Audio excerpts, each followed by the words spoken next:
Good morning, everyone. In the last module, we have studied about Newton's second law, but now we will study about the applications of Newton's second law. Newton's second law actually क्या था? It defines momentum. Momentum क्या था? It is a product of mass and velocity. Okay.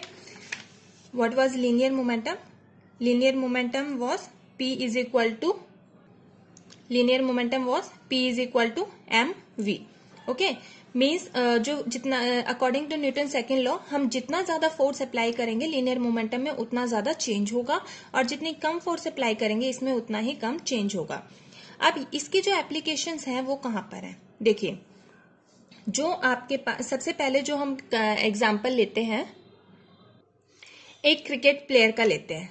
जब कोई cricket player जो कि batsman है, जो बैटिंग कर रहा है, जब वो किसी भी बॉल को हिट करता है तो उसके ऊपर एक लार्ज नंबर ऑफ फोर्स लगाता है और जो भी फील्डर होता है जो उस बॉल को कैच करने की कोशिश करता है, अगर वो उसको डायरेक्ट एकदम से कोई बॉल बहुत तेज आ रही है और वो उसके आगे सपोज यहां से बॉल बहुत तेज आ रही है उसको एकदम से ऐसे हिट कराता है तो वो जो फोर्स है वो इस पर्सन को बहुत ज्यादा हर्ट करती है.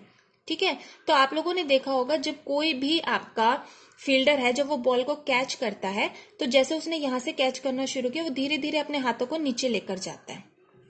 ठीक है, नीचे ले जाने का मीन्स क्या हो गया कि उसने धीरे धीरे उसकी वेलोसिटी को कम करने की कोशिश की. हमने पढ़ा था कि जब P is equal to mv हमारा होता है, P is equal to mv है तो या तो मास ज्यादा होगा या वेलोसिटी कोई भी चीज ज्यादा है मीन्स लीनियर मोमेंटम ज्यादा है तो उसका जो इम्पैक्ट होगा वो भी हमारे पास बहुत ज्यादा होगा. ठीक है, बॉल का जो मास है वो कम है लेकिन वेलोसिटी उसकी बहुत ज्यादा है. जैसे ही वो किसी चीज को एकदम से हिट करेगी तो वो उसको बहुत ज्यादा हर्ट करेगी. ठीक है, तो इसीलिए जो क्रिकेट प्लेयर होता है वो क्या करता है, जो भी फील्डर है वो धीरे धीरे अपने हैंड्स को नीचे की तरफ लेकर आता है. ठीक है, जिससे कि इसकी वेलोसिटी को लेस करने में यूजफुल होता है और इसकी वेलोसिटी धीरे धीरे कम हो जाती है जिसकी वजह से हर्ट भी उसको कम होता है. ओके, नेक्स्ट जो है हमारा सीट बेल्ट का एग्जांपल हम इसलिए ले रहे हैं, जनरली ये बताया जाता है कि जब भी आप ड्राइविंग कर रहे हैं you have to use seat belt, क्योंकि एकदम से सडन ब्रेक लगती है या सडन कोई एक्सीडेंट होता है जहां पे एकदम से जर्क लगता है, धक्का फील होता है, उस टाइम पे क्या होता है सीट बेल्ट हमारी प्रोटेक्शन के लिए यूजफुल होती है. ठीक है, इसमें क्या होता है कि जो सीट बेल्ट है वो एकदम से अगर आपने सीट बेल्ट नहीं बांधी है, एकदम से कहीं ब्रेक लगानी पड़े तो आप आगे की तरफ गिरते हैं. ठीक है, सीट बेल्ट क्या करती है, आपको रोकने की कोशिश करती है और वो जो आगे की तरफ आप गिरते हैं, जो आपको आगे की तरफ पुश लगता है उसको धीरे धीरे रिड्यूस करने की कोशिश करती है. ठीक है, जिसकी वजह से मोमेंटम जो होता है कम हो जाता है और चोट लगने के चांसेस बहुत कम हो जाते हैं. ठीक है, तो it protects us from serious injuries. So these are the applications of Newton's second law. Let us move towards our next topic. Our next topic is a derivation and it is Newton's first law is a special case of Newton's second law. Means क्या है कि Newton first law and second law both are related. Newton second law को use करके हम Newton first law drive कर सकते हैं. ठीक है, इसमें हम क्या करेंगे, जैसे न्यूटन सेकेंड लॉ के अकॉर्डिंग आपको पता है F इज इक्वल टू क्या आया था, ए क्या था, change in velocity per unit time. ठीक है, तो हमारा F क्या हो गया, F हमारा क्या था, m into a according to Newton second law. ठीक है, इसको हम कैसे लिख सकते हैं, F इज इक्वल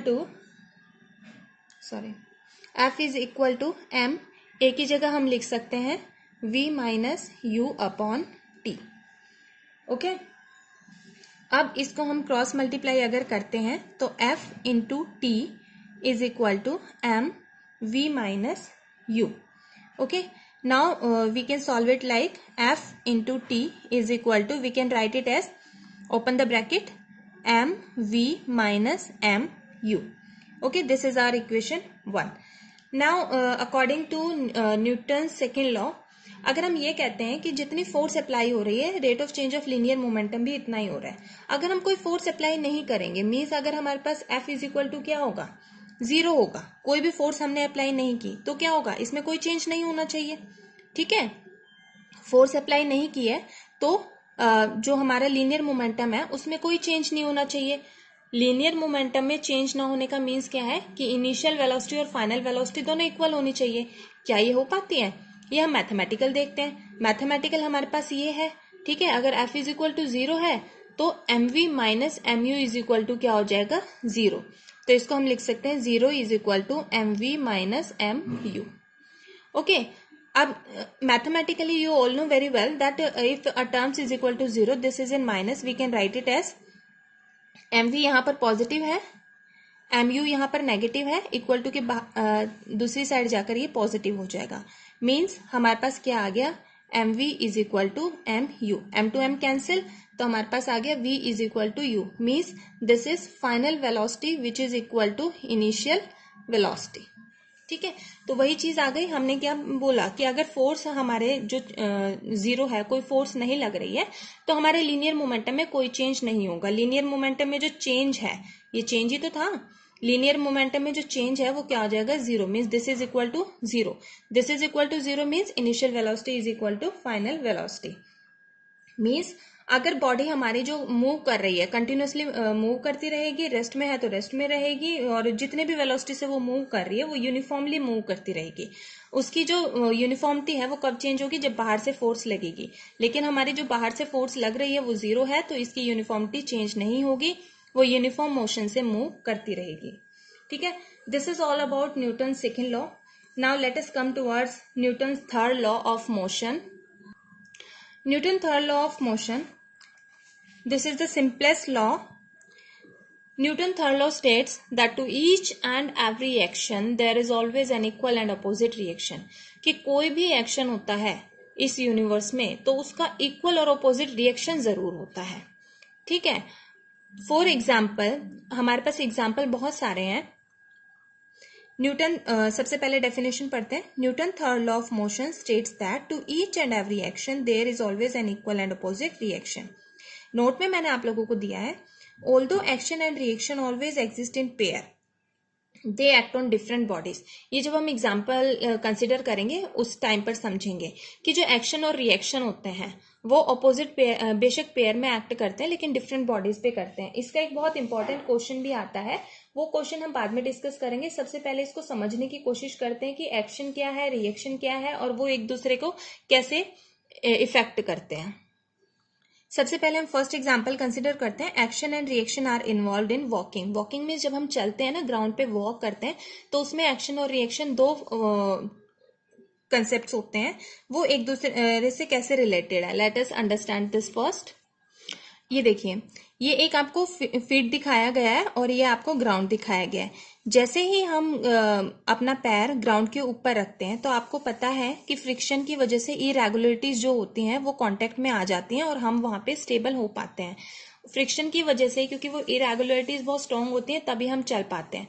अगर इरेगुलरिटीज नहीं होंगे या जो भी हमारा सरफेस है वो बहुत ही ज्यादा स्मूथ होगा तो हम वहां से स्लिप करना शुरू कर देते हैं।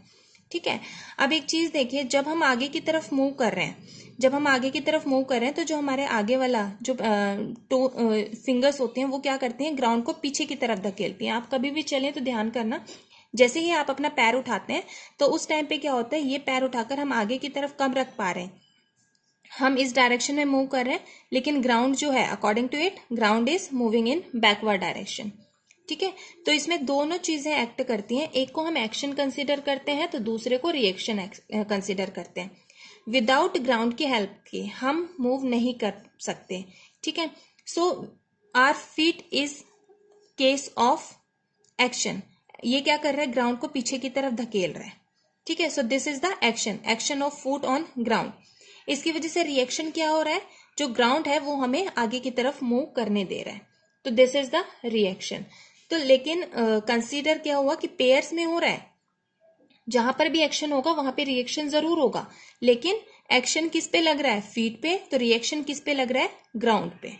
ठीक है, sorry, reaction of ground on foot. जो रिएक्शन लग रहा है, कोई भी कंसीडर कर सकते हैं। एक्शन हम ग्राउंड पे भी ले सकते हैं, एक्शन हम फीट पे भी ले सकते हैं, बट अगर हम एक्शन फीट पे ले रहे हैं तो रिएक्शन ग्राउंड पे लेंगे, और अगर एक्शन ग्राउंड पे ले रहे हैं तो रिएक्शन फीट पे लेंगे, अपोजिट लेते हैं।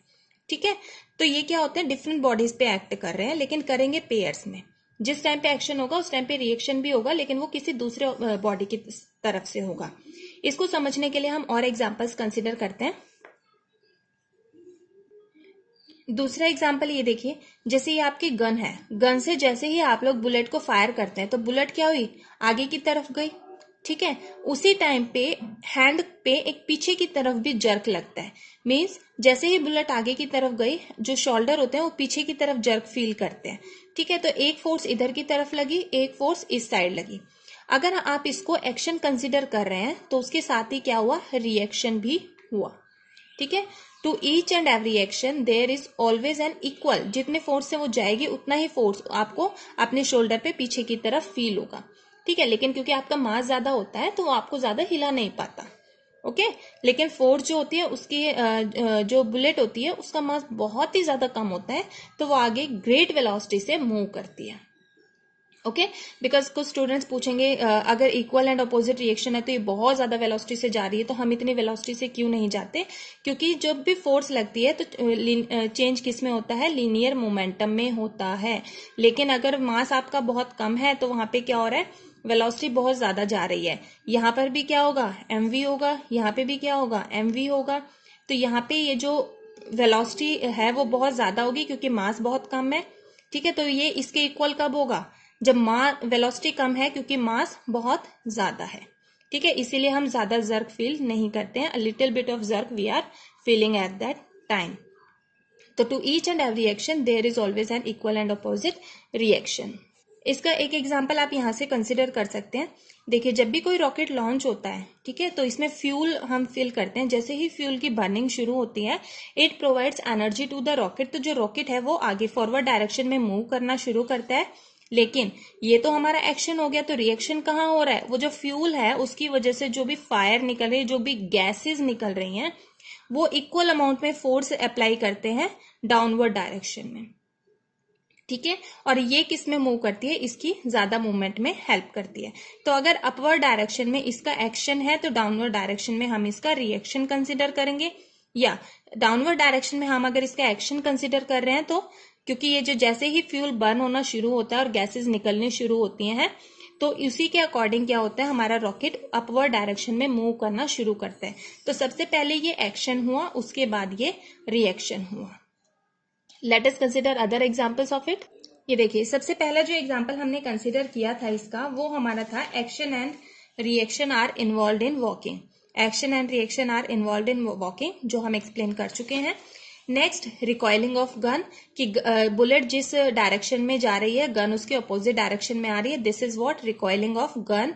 Third one is swimming. Swimming में क्या होता है, जैसे ही हम लोग स्विमिंग करते हैं, हम अपने हैंड से पानी को पीछे की तरफ धकेल रहे हैं। ठीक है, मीन्स हमारे हैंड एक तरफ कहाँ जा रहे हैं, बैकवर्ड डायरेक्शन में जा रहे हैं, और हम किस डायरेक्शन में फिर मूव करते हैं, आगे की डायरेक्शन में।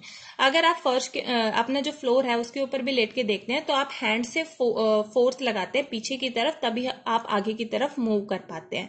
तो this is also an example of Newton third law. To each and every action there is always equal and opposite reaction. Man जब बोट से जंप करता है, जैसे ही वो आगे की तरफ जंप करता है, ये आपके पास बोट है, बोट से जैसे ही वो आगे की तरफ जंप करेगा, ठीक है, ये आपके पास कोई भी बोट है, बोट से जैसे ही वो आगे की तरफ जंप करेगा, आपकी जो बोट है लिटिल बिट अमाउंट में पीछे की तरफ चली जाएगी।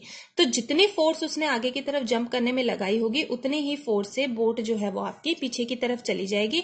अगर बोट हैवी होगी तो इसमें इम्पैक्ट कम होगा, बोट लाइट होगी तो इम्पैक्ट इसका ज्यादा होगा, क्योंकि हमारे पास linear momentum m into v होता है। मास ज्यादा होगा तो इम्पैक्ट कम होगा, वेलोसिटी कम से ये पीछे की तरफ जाएगी, और इसका मास कम होगा तो वेलोसिटी ज्यादा से ये पीछे की तरफ जाएगी।